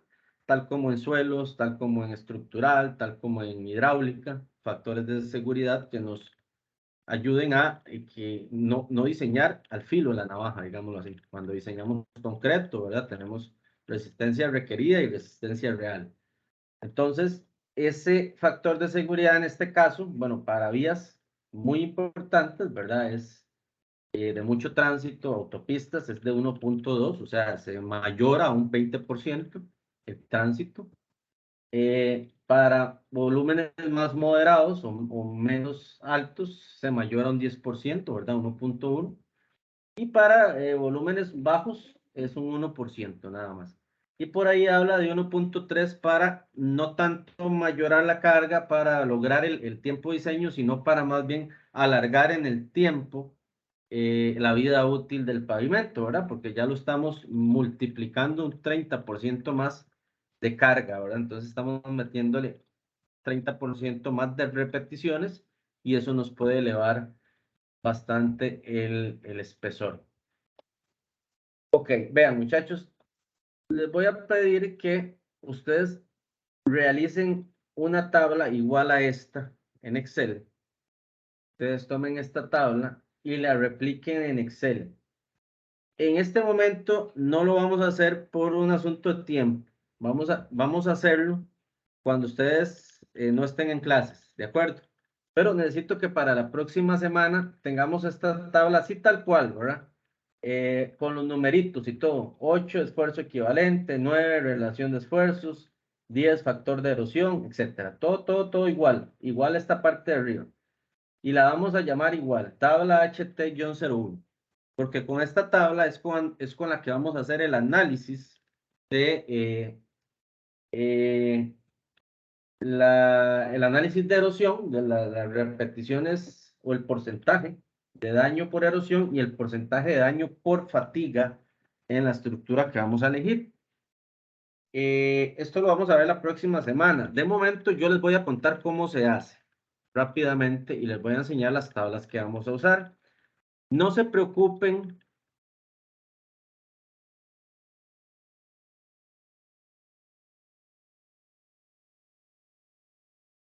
Mandaron una tabla ahí, la copiaron, fue, ok. Está en la Pero es presentación. para tenerla guardada en el chat. Ah, perfecto, gracias. Igual ahí está en la presentación por si la ocuparan también. De momento, no se preocupen si no entienden absolutamente nada. ¿De acuerdo? Cuando hagamos el ejercicio es cuando van a entender mejor. Pero vamos a verlo rápidamente. Entonces, ¿qué necesitamos? Ok, tipo de hombros y juntas. ¿Qué escenario vamos a tener? Igual que para el diseño anterior. Si son juntas, si tiene hombros, si no tiene juntas, o sea, si tiene pasadores, más bien, no tiene pasadores, juntas con hombros, juntas sin hombros, etc. Recordemos el concepto de hombros o espaldón de concreto o berma, ¿verdad? Que son sinónimos, pero que es la parte que confina la carretera como tal, ¿verdad? Ese concepto tiene que quedar claro. La resistencia a la flexión del concreto o el módulo de rotura, el módulo de reacción de la subrasante K, el factor de seguridad y la distribución de cargas por ejes. También el número de repeticiones esperadas de las diversas cargas por eje en el carril de diseño durante el periodo de diseño. Entonces son como los insumos o las variables principales para entrar al diseño. Este es un diseño totalmente gráfico. Aquí no tenemos una ecuación que nos arroja un resultado después de meter estos datos, sino que vamos a ir haciendo calculitos en las tablas. ¿De acuerdo? Ok.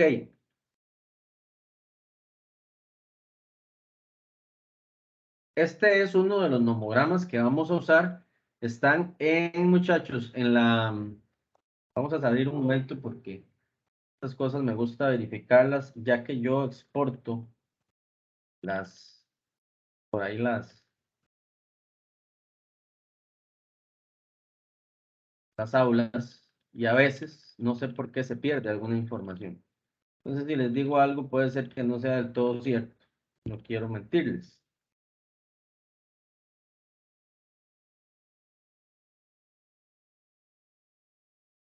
Esto debe estar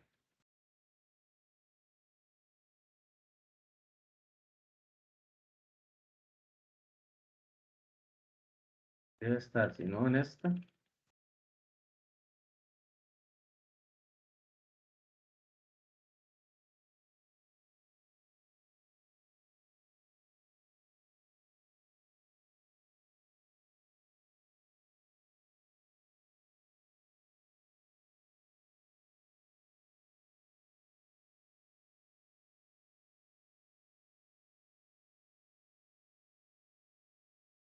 Y si no está, yo debo cargárselos.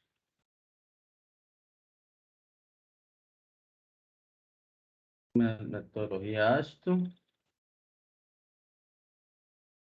Metodología PSA. Aquí se supone que ya debería estar. Carpetita con las tablitas. Ok, aquí la tenemos. La tenemos ubicada en sesión 7. Si ustedes abren esta carpeta, van a ver todas estas tablas e imágenes que están aquí son las que vamos ahorita a revisar. Entonces aquí las tienen para que las descarguen a su disco duro o no sé, ahí las revisan. Este es un nomograma que vamos a usar, ya lo vamos a aprender a usar cuando hagamos el ejemplo, ¿verdad? Estos son tablas. Cada una de estas tablas tiene o se aplica a un escenario diferente. Por ejemplo, este es el esfuerzo equivalente para pavimentos sin hombros de concreto hidráulico para ejes sencillos, ¿verdad? Y está en función del espesor de la losa de tanteo que yo ponga de inicio y en función del conjunto de subrasante subbase K, ¿verdad? Módulo combinado K. Y esta es la misma, pero para ejes tándem. Entonces, estos esfuerzos equivalentes que están acá van a depender de, como les digo, el conjunto K y el eje, el tipo de ejes, y en este caso para sin hombros de concreto, o sea, sin bermas. Ya pueden apagar las cámaras. De todos modos, ya no hay nadie en las cámaras. Ok, estas son las mismas dos tablas, muchachos, nada más que para ejes equivalentes con hombros, o sea, con berma existente. Aquí tenemos un homograma que es para el análisis de erosión sin hombros de concreto, ¿verdad? Aquí hay que tener cuidado porque hay uno para zinc y otro con berma de concreto. Para los factores de erosión, vamos a tener para con dovelas o pasadores, que ya hablamos que pasadores o dovelas eran sinónimos, y sin hombros de concreto para ejes sencillos y para ejes tándem. Lo mismo vamos a tener para cuando son sin dovelas y sin hombros para ejes sencillos y ejes tándem, cada uno con su numerito. Y el análisis de erosión, pero con hombros de concreto. Entonces vamos a ir aplicando tablas, nomogramas, tablas, nomogramas para ir llenando la tabla. También tenemos factores de erosión, pero para pavimentos hidráulicos con dovelas y con hombros, ¿verdad? Entonces ahora aquí sí tenemos pasadores y con hombros, ¿verdad? Ejes sencillos y ejes tándem también. Y sin dovelas y con hombros para ejes sencillos y ejes tándem. Ok.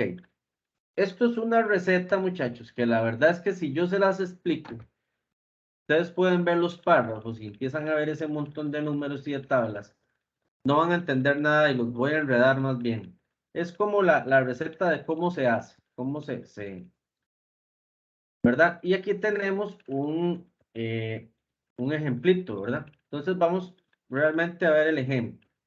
Lo que quiero es ver el ejemplo más allá de... Lo que quiero ver es que si este está resuelto. Está resuelto. Más allá de explicarles esto, ver el ejemplo y ver, digamos, cómo se hace. Porque tenemos que terminarlo hoy, porque la otra semana ya tenemos que empezar definitivamente con el mantenimiento de rutas. Dice lo siguiente, diseñar por el método PSA un pavimento de concreto simple, ¿verdad? Simple, cuando yo digo simple, me refiero, más bien lo vamos a cambiar.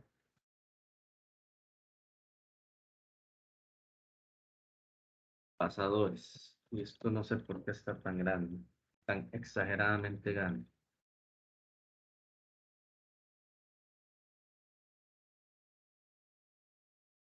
Ahora sí.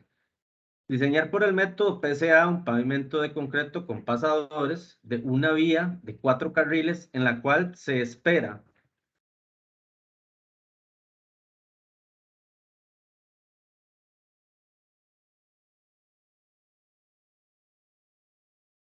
se afora un TPD, un tránsito promedio diario inicial de 19.350 vehículos, de los cuales un 19% son comerciales, o sea, buses y camiones, o sea, pesados, y se estima un crecimiento anual del tránsito de estos vehículos comerciales de 1.5% al año durante 20 años. Del proyecto y los resultados se presentan, se ha realizado un pesaje de cargas en la región del proyecto y los resultados se presentan a continuación. Entonces, ¿qué podemos obtener de acá? Digamos que vamos a necesitar, ok, el TPD inicial, ¿cuántos carriles son? ¿Verdad? Son 2 por sentido, o sea, son 4. El 19% que son comerciales, o sea, pesados. El 1.5% de crecimiento anual, el periodo de diseño y los ejes que son estos, ¿verdad? Aquí viene, digamos, como se hizo un pesaje y para cada, o sea, por eje en kilonewtons, ¿cuánto pesa? O sea, ¿cuántos vehículos pasaron y cuántas repeticiones o el número esperado de ejes en el periodo de diseño de repeticiones, ¿verdad? Para ejes simples y ejes tándem o ejes trídem. Entonces ya yo les voy a explicar, digamos, para cada peso, cuánto se espera o cuánto se esperaría, ¿verdad? Que se repita por cada uno y cuánto aporta eso de fatiga al proyecto y de daño por erosión también. Entonces vamos a ir por pasos, ¿verdad? Esta tabla que ustedes tienen a la izquierda es esa misma que yo les pedí que hicieran, nada más que yo ya la hice en Excel, ¿verdad? Además, digamos, parte del enunciado dice que el suelo de la subrasante es una arcilla, cuyo módulo de reacción cae de 100 libras por pulgada cúbica, y se puede obtener un concreto con un MR, o un módulo de ruptura, de 4,5 megapascales para el diseño. Presente una alternativa de diseño de un pavimento con juntas con dovelas o pasadores y sin berma de concreto. O sea, no tendría una berma, no tendría un elemento de confinamiento, digámoslo así. Está la tabla, la HT01, y vamos a ir por pasito a pasito, como dice. Paso 1, vamos a determinar el K de diseño. Debido a que la subrasante es arcillosa, y no lo vamos a determinar, realmente yo lo que voy a hacer es dárselos, pero en algún caso podríamos tener un CBR del cual nosotros determinemos cuál va a ser el K. En este caso dice que debido a que la subrasante es arcillosa, conviene la colocación de una subbase granular o semirrígida. Para este caso en específico, se asumirá un espesor de 100 milímetros. A diferencia de lo que hemos venido haciendo, que era 150, aquí vamos a empezar asumiendo uno de 100 y vamos a buscar un espesor de tanteo. Si tenemos 100 milímetros de base, ¿verdad? Si asumimos 100 milímetros de base y el módulo de reacción K es de 100 pulgadas, ¿verdad? O 100 libras por pulgada cúbica, entonces vamos a tener un K de 35 megapascales, ¿verdad? Porque aquí lo que hicimos es interpolar, ¿verdad? No tenemos el dato de 35, o no tenemos el dato de 100 más bien, que tenemos 73, 147, 220 y 295. Interpolamos y obtenemos un coeficiente K de 35 y de 130 libras por pulgada cúbica. Entonces eso lo ponemos de una vez acá, ¿verdad? Ponemos por acá. El módulo de rotura ya lo tenemos y el periodo de diseño ya lo tenemos. Entonces son datos que podemos ir poniendo en la tablita, ¿verdad? Ahora el paso 2 es determinar el número acumulado de vehículos comerciales en el carril de diseño y durante todo el periodo. La fórmula, digamos, la fórmula completa, a ver si la tenemos por aquí, es esta. Pero vamos a irnos primero a esta parte, ¿verdad? ¿Cuál va a ser el porcentaje de camiones que vamos a tirar por el carril de diseño, ¿verdad? Si tenemos un TPD, tránsito promedio diario, promediado, ¿verdad? Durante el tiempo de aforo, por 0,5, ¿verdad? Porque este es total, ¿verdad? Ese es en toda la ruta. Tenemos que multiplicarlo por 0,5 para obtener en una dirección, ¿verdad? En una dirección como lo dice acá. Tenemos 9.675 que anda por aquí más o menos. Y si tenemos dos carriles en la dirección, vamos a obtener un porcentaje de corrección o de camiones o de más bien de ejes por carril de 0,81, o sea, un 81%. La fórmula, muchachos, la fórmula del T acumulado es el TPD por el porcentaje de pesados, por el porcentaje de corrección, por 365 días del año, por 20 años. Entonces, ese va a ser el tránsito acumulado durante los 20 años, ¿verdad? El promediado que nosotros hicimos en una dirección, por los pesados, por el porcentaje de por el carril, ¿verdad? En la corrección por carril, por el año, por 20 años, ¿verdad? Esto nos va a dar 10.880.000 vehículos pesados en 20 años y lo vamos a poner por acá, ¿verdad? Ya teniendo ese dato, lo ponemos por ahí y ese sería el paso 3. El paso 4 es iniciar con espesor de tanteo.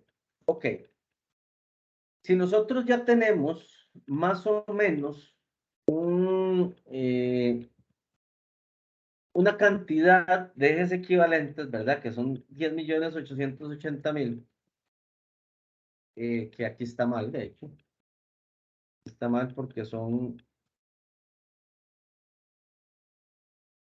poquito más para abajo.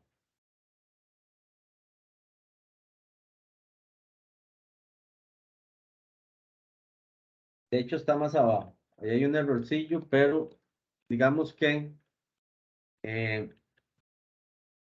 para no cambiar todo el problema que estamos resolviendo, vamos a ponerlo por ahí. Entonces, si bien es cierto, no son 240 milímetros, aquí serían como 220 milímetros, no sé, o sea, 22 centímetros de espesor de losa, vamos a asumir que son 240 para seguir con el mismo problema, ¿verdad? Con los mismos datos, porque si no cambiarían. Y es que me estoy dando cuenta que 10.800 seguramente lo interpreté como 18.000 y lo está un poquito arriba. Pero vamos a asumir 240. Igual es de tanteo y lo podemos hacer un poco más alto. Esto es porque PCA tiene una serie de tablas que son un montón, son como 100 tablas, donde dice que dependiendo de los ejes equivalentes podemos iterar ciertos espesores. Lo que pasa es que, digamos, yo de ahí lo que hice fue una ecuación que metí en este gráfico para generar una curva, una línea, una recta de mejor ajuste y poder, dependiendo de los ejes equivalentes en millones, iniciar con un espesor de tanteo un poquito más cercano a lo que realmente necesitamos. Acá lo que hay que mejorar es poner la ecuación, que no la veo, no sé, como que se eliminó ahí, para poder meter los ejes equivalentes, poder meter el Y, despejar y obtener X, ¿verdad? Que va a ser el 240 milímetros aproximadamente. Entonces esos 240 milímetros, muchachos, son nuestro espesor de tanteo, o sea, una losa de 24 centímetros, ¿de acuerdo? Como paso 4, vamos a iniciar con el espesor de tanteo y el factor de seguridad de carga y determinar los esfuerzos equivalentes. ¿Cuánto dijimos que era el porcentaje de crecimiento anual? 1,5, ¿verdad? Y vamos a diseñar para 20 años, vamos a tener 1,2 que lo vamos a poner acá, ¿verdad? Con factor de seguridad F sub SC, factor de seguridad, y lo vamos a mayorar entonces por 1,2. Como paso número 4.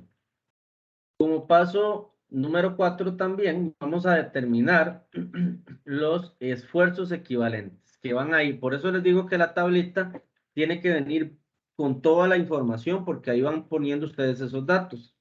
Entonces, con el espesor de tanteo, muchachos, y el K que nosotros obtuvimos, aquí vamos a interpolar también porque no tenemos un K de 35, ¿verdad?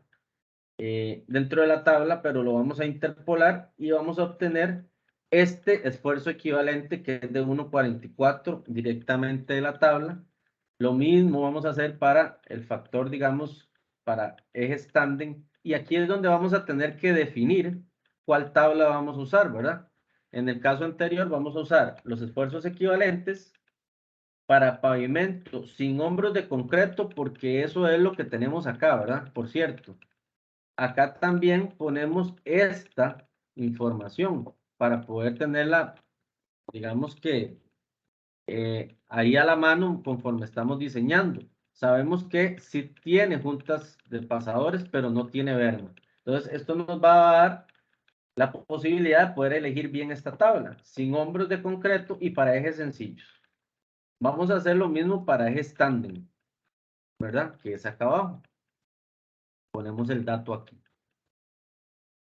Paso 5. Una vez obtenidos los esfuerzos equivalentes, ¿qué vamos a hacer? Bueno, muy sencillo. Vamos a aplicar esta ecuación que es dividir el esfuerzo equivalente entre el módulo de rotura, ¿verdad? Los 12 megapascales, se van los megapascales y nos queda un coeficiente o una relación de esfuerzos de 0,32 acá y de 0,30 aquí abajo y lo vamos colocando. ¿De acuerdo? Ahora, paso 6, vamos a determinar los factores de erosión y es exactamente lo mismo, pero escogiendo la tabla adecuada, ¿verdad? En este caso, factor de erosión para ejes sencillos, pavimentos de concreto hidráulico con dovelas y sin hombros de concreto. Y vamos a hacer lo mismo con el espesor de tanteo que ya tenemos. Vamos a interpolar y a poner por acá el dato. Lo mismo para eje standing y ponemos el dato por ahí. Dentro del paso 6, vamos a elegir o a determinar los factores de erosión y de carga por eje máximo en kilonewtons. Entonces, ¿cuáles son las columnas importantes de esta información? Bueno, la columna 2 es igual a la columna 1 por FSC. O sea, esta columna de acá va a ser igual a esta columna de acá, ¿verdad? Vamos a transferir todos estos datos que son la carga por eje en ejes sencillos y lo vamos a multiplicar por 1,2 y lo vamos a poner acá, en la carga corregida por el factor de seguridad. ¿De acuerdo? De aquí para adelante vamos a seguir haciéndolo solo con ejes simples y a ustedes les va a quedar de tarea hacerlo con eje standing. Posteriormente, muchachos, vamos a sacar la columna 4, perdón, la columna 3. ¿Qué es la columna 3? La columna 3 son los ejes por cada 1000 vehículos comerciales, que son los que están aquí, ¿verdad? Esto es un ajuste que se hace. Por los ejes equivalentes totales, que son estos de acá, entre 1000. Entonces, esta tablita, vean que ustedes ya la pueden ir programando, inclusive. Ya aquí meten esta fórmula y la jalan y les va a dar todos estos datos que tienen por acá. Ese sería el paso 7. El paso 8, teniendo estos datos de acá, estos de la columna 2, ¿verdad? Vamos a tener este nomograma. Este nomograma se los voy a explicar. Tiene digamos que esta escala de la extrema derecha, de la extrema izquierda, perdón, dos escalas, de hecho, para ejes tándem por dentro y para ejes simples por fuera. Entonces, vamos a salir de la cantidad de ejes simples, ¿verdad? En kilonewtons.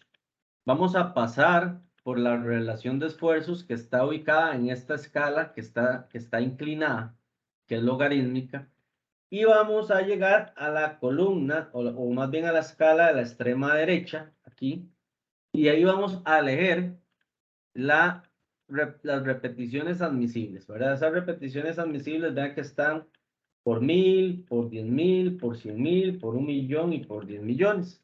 Y las vamos a ir colocando en la columna 4, ¿no?, de repeticiones admisibles.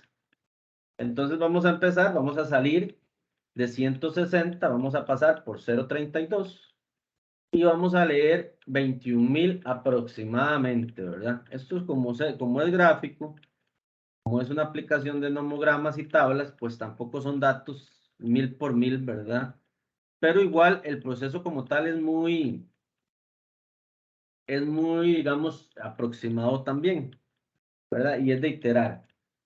Hacemos lo mismo para todos y cuando llegamos a salirnos del gráfico, le vamos a poner ilimitado. En este caso, muchachos, aquí ustedes podrán decir, profesor, pero no, ahí está pasando por 10 millones.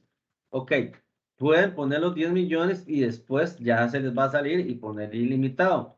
Eso no le hace, porque más bien, entre más alto sea esto, este factor o este porcentaje de fatiga va a ser más bajo por las repeticiones que puede admitir la estructura. ¿De acuerdo? Entonces, bien podrían poner aquí los 10 millones y después ilimitado y no hay problema. En realidad, el aporte a la fatiga va a ser muy bajo porque es inversamente proporcional las repeticiones admisibles que tiene por la relación de esfuerzos que tiene y el peso de los ejes que va bajando, ¿verdad? Va hacia la baja. Entonces, entre menos sea el peso y mayor sea la relación de esfuerzos, mayor va a ser las repeticiones admisibles y menor va a ser la porcentaje de fatiga que va a acumular y entonces va siendo más despreciable. Ahora, en la parte de arriba sí es muy importante, ¿verdad? Aquí sí, porque esto sí nos va a dar factores o porcentajes de fatiga altos cuando hacemos la ecuación que viene. La ecuación que viene para determinar la columna 5 es dividir la columna 3 entre la columna 4 por 100 para cada una de estas líneas. Entonces vean que acá nos da 30, acá nos da 26.7, 16.7, 8.1.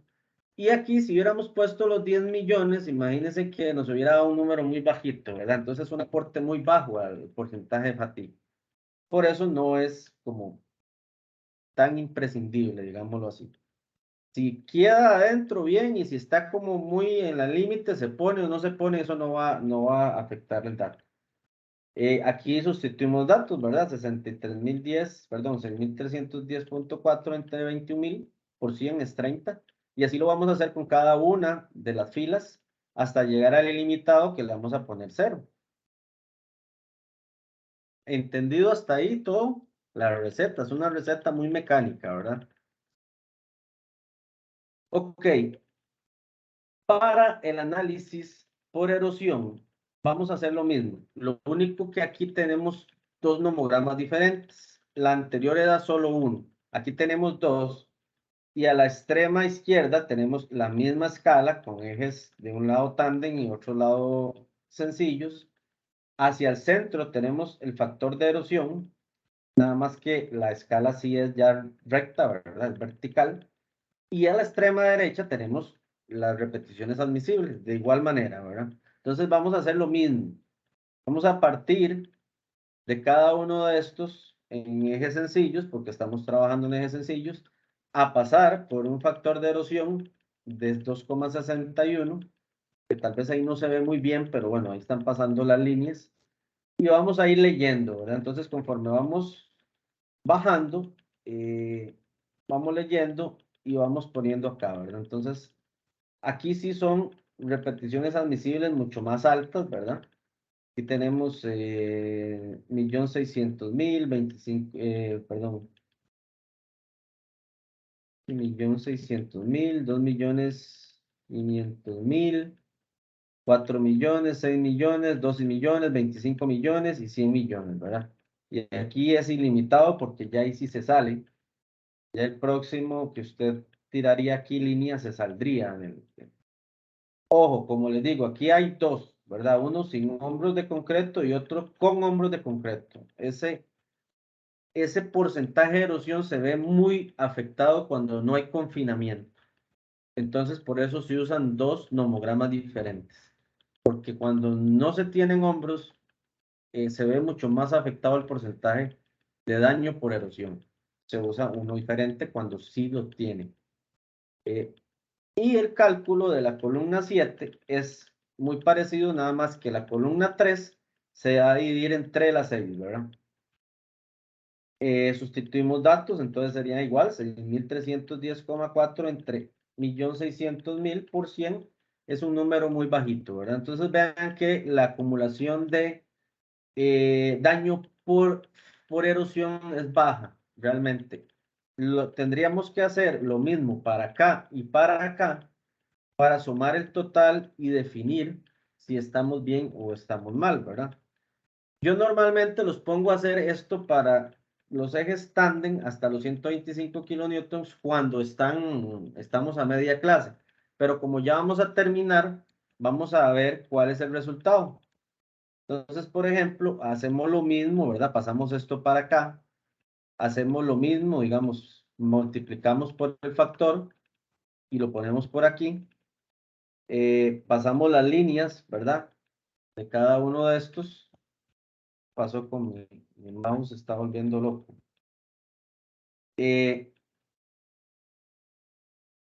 Aplicamos la misma ecuación, ¿verdad? Hacemos lo mismo para la parte de la erosión. Aplicamos la misma ecuación y hacemos la suma final, ¿verdad? Vean que, digamos, aquí está sumando 84% de la fatiga total, ¿verdad? Que se puede dar en el pavimento y un 41,8% de daño por erosión. Ok, el daño de la fatiga acumulada llega a un 84% a lo largo de la vida útil del pavimento sin contar el mantenimiento, o sea, meramente contando mantenimiento típico, digámoslo así. ¿Qué está bien o qué no está bien? 84% es un dato, digamos que muy aceptable para decir que ese espesor inicial de tanteo está bien porque no está muy bajo, o sea, no está sobrediseñado, pero tampoco está llegando muy al límite de los 100. Todavía se podría tener un 90% y estar bien, ¿verdad? Pero si tenemos acumulación de daño por fatiga muy baja, 50, 60, podríamos estar sobrediseñando, ¿verdad? Entonces ese espesor de tanteo deberíamos bajarlo un poquito y volver a hacer una iteración, volver a hacer un proceso completo de estos para poder llegar a un espesor que realmente se acerque más a lo que yo quiero. ¿Por qué?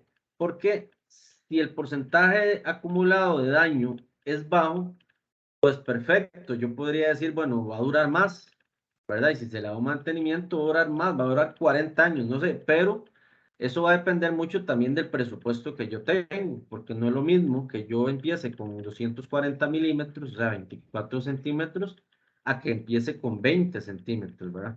Y esté cumpliendo lo que requiero. Y ustedes mismos lo vieron en el análisis que hicimos, en el análisis económico. O sea, de 24 centímetros a 20 hay una gran diferencia, en millones de dólares, inclusive dependiendo del tramo. Entonces, eso se puede ir ajustando hasta ir buscando porcentajes de acumulación por fatiga de un 90%, 85%, por ahí, por donde estamos. Y la erosión generalmente va a ser más baja. Entonces, cuando estamos cumpliendo un criterio, casi siempre vamos a cumplir el otro. Preguntas y dudas, muchachos, aquí.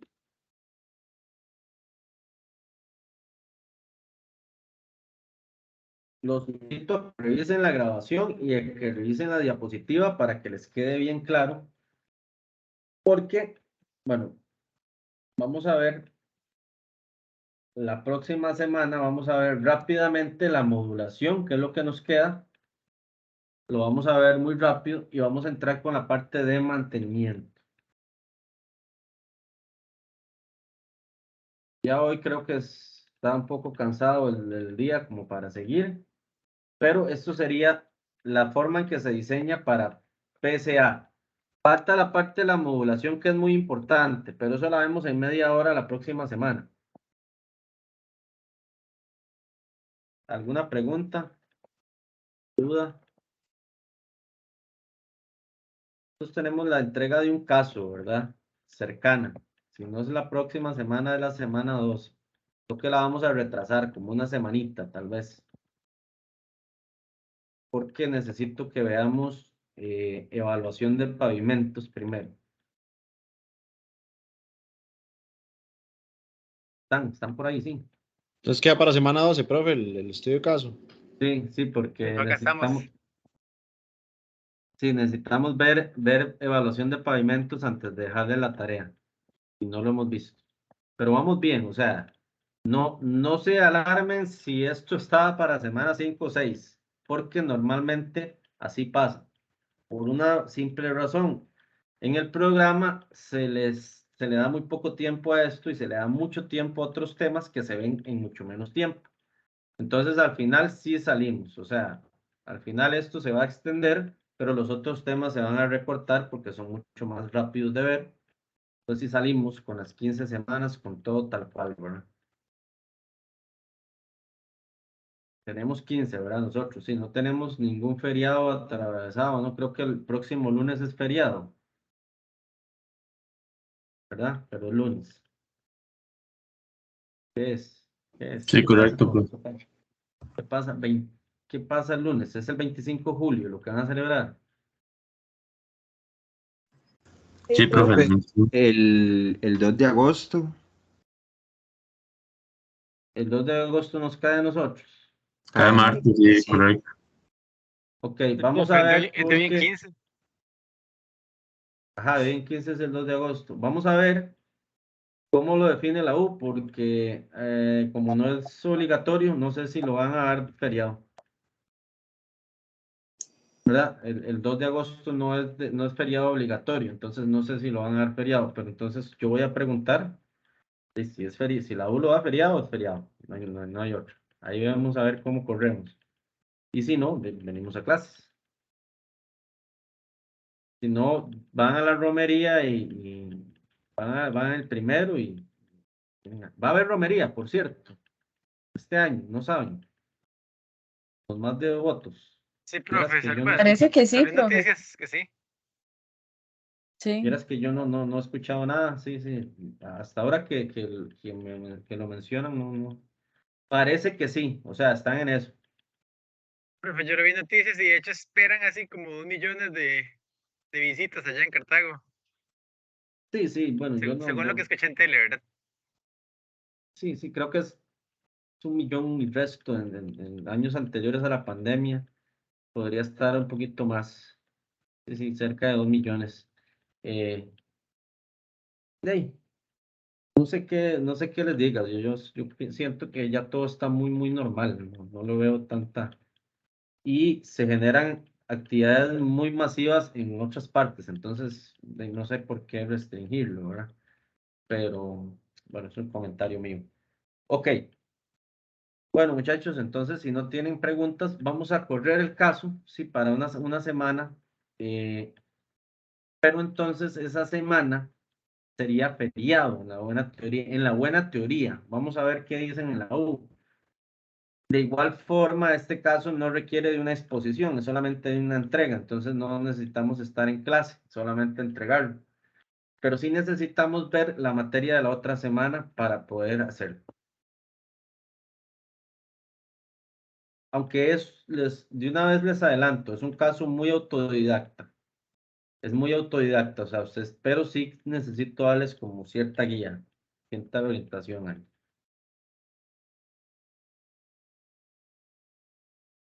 Listo, muchachos. Nos vemos entonces de hoy en 8. Muchas gracias, profe. Buenas noches.